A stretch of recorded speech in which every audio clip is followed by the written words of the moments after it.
Hello there, welcome to the news on Nepal television. I am Rosina Rai, starting with the headlines first.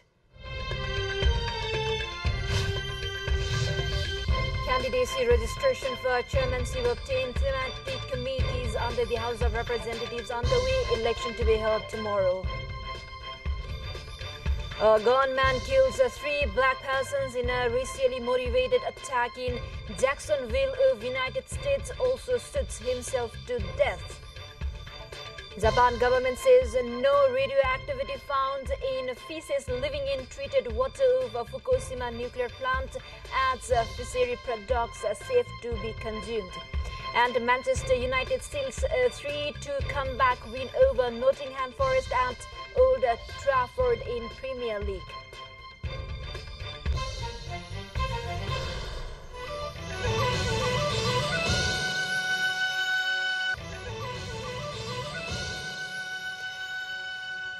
Welcome back. Now we have the news in detail.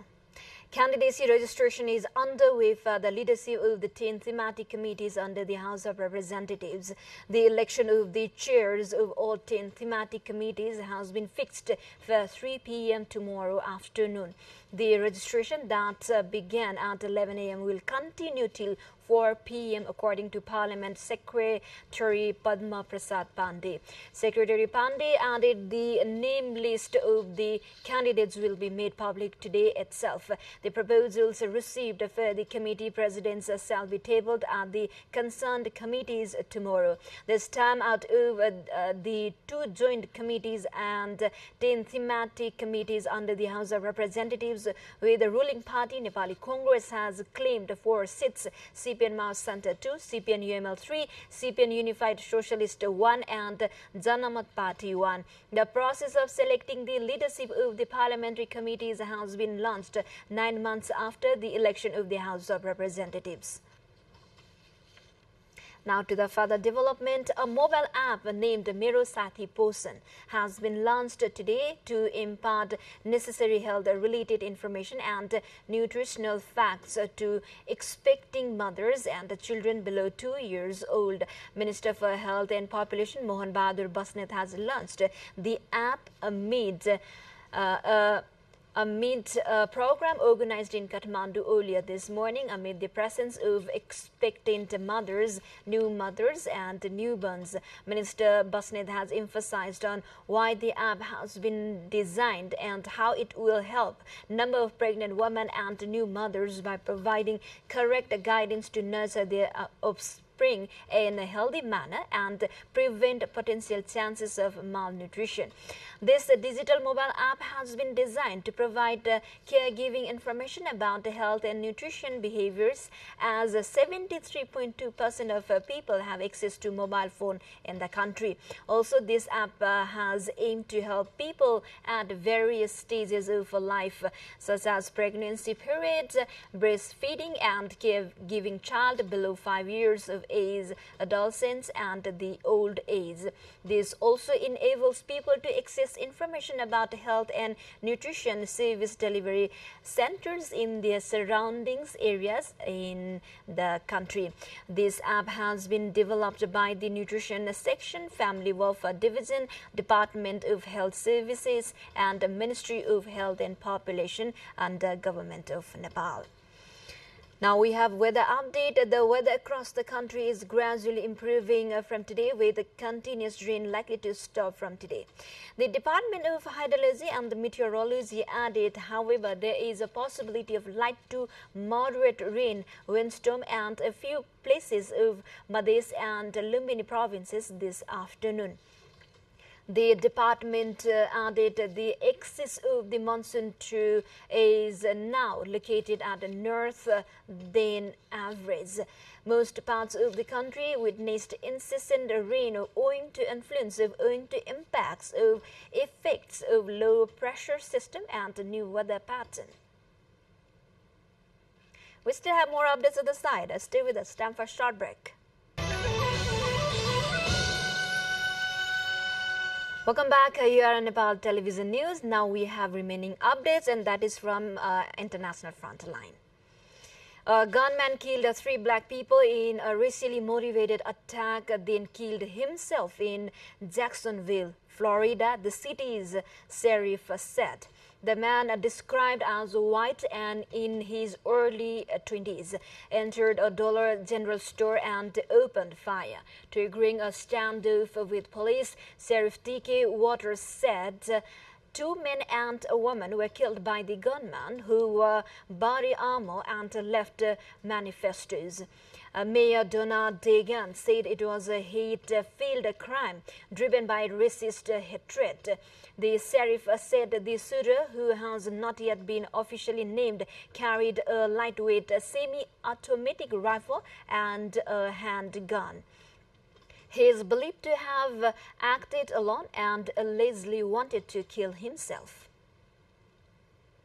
Now to the further development. Fukushima nuclear power plant did not detect any radioactivity days after the discharge of treated water that had been used to cool nuclear reactors.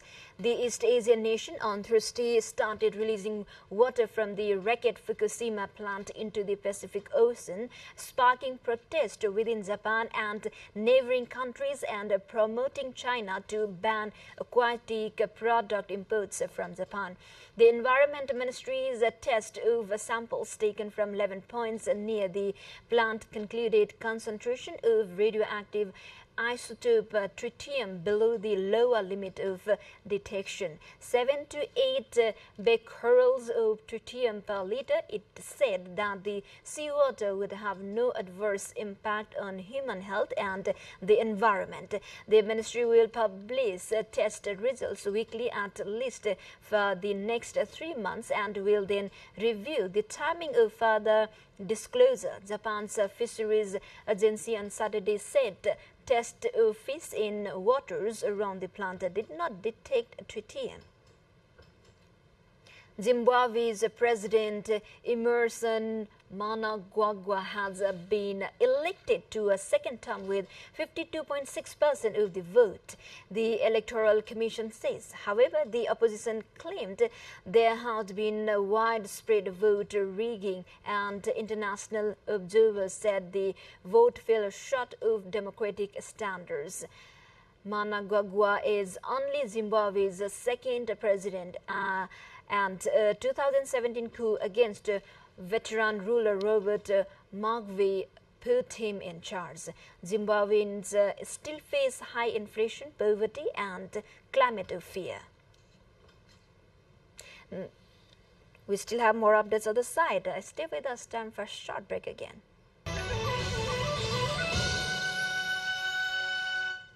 Welcome back. Thank you for staying with us. Now we have remaining international headliners.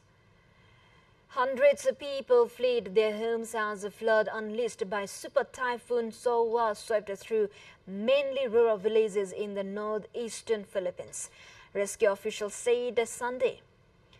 Sowa brushed past the northeast section of the main island of Luzon overnight Saturday, bringing its 185 km/h central winds within 125 km of Tuguegarao, a city of about 160,000 people. A total of 388 people were evacuated due to flooding in 4 Cagayan towns, with waters in 2 other towns also rising. Sowa headed south of Luzon's east coast early Sunday, with the state weather service saying it would stay in coastal waters instead of making landfall. North Korea has approved the return of its citizens who were abroad after years of strict border restriction during the COVID-19 pandemic. State media reported on Sunday as the isolated country cracks open its border to passenger travel. The announcement comes days after an Air Korea flight from Pyongyang landed in Beijing for the first time since pandemic lockdowns began in 2020 amid a slow reopening of one of the world's most politically and economically isolated countries. It was not immediately clear who was aboard the flight. But Western tour companies that operate in North Korea have said it appeared to be a flight that would carry back North Koreans who had been stuck in China by the years of border closures. Thieves in Switzerland have conquered one of the country's most challenging protected climbing routes. They ascended to an altitude of 2,350 meters and traversed gorges on narrow steel cables, all to rob a collection box. The box belongs to a local climbing club which maintains Switzerland's longest protected climbing route on the Jemi Pass above Leukerbad village. What has caused the biggest shock is that the donation box is accessible only to those most experienced climbers. The route, known as Via Ferrata, is classed as level 5, the most difficult, and involves serious climbing as well as ascending ladders bolted into the vertical rock face and traversing gorges and or narrow steel cables. To the more updates, before that, let's have a quick look into the highlights of the site.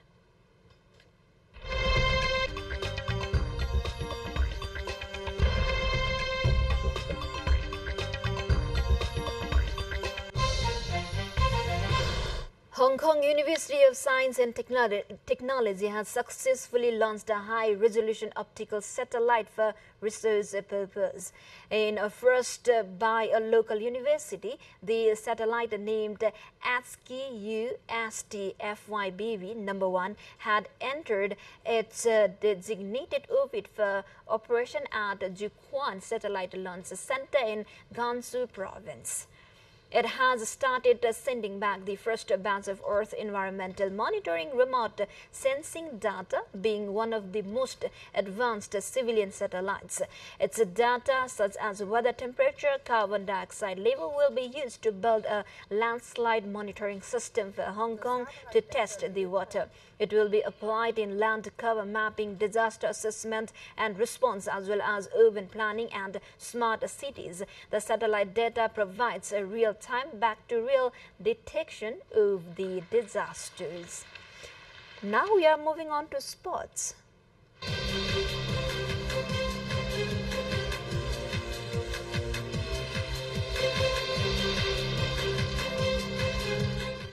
Manchester United manager Erik ten Hag hailed a captain's performance from Bruno Fernandes after the Portuguese kept his nerve to seal a 3-2 comeback win over Nottingham Forest at Old Trafford.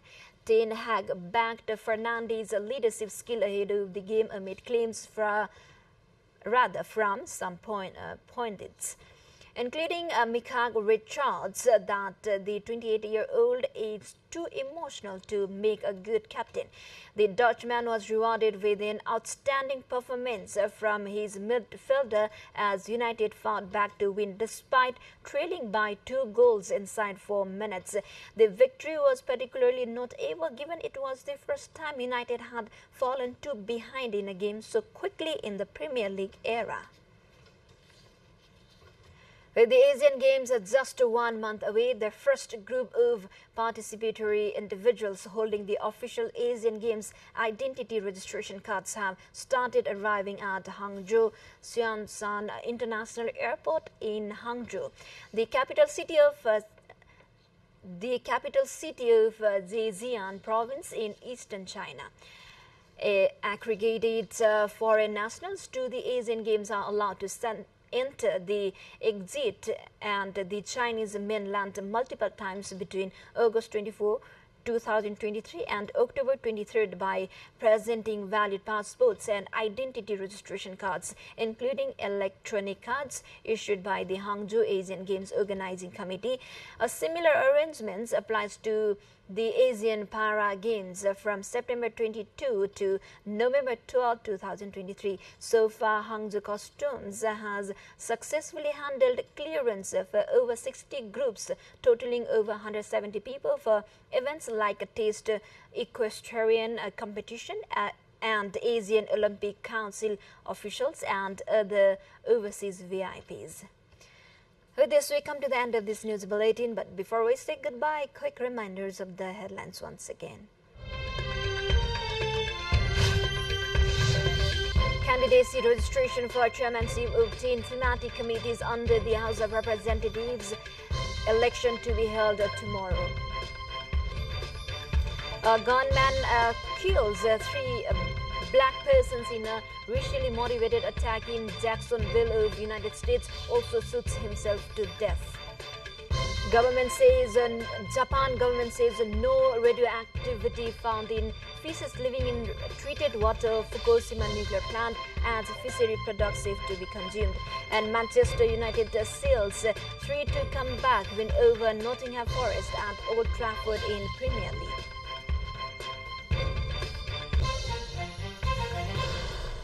Well, this is all we have for this moment. Until our next bulletin, have a good day ahead.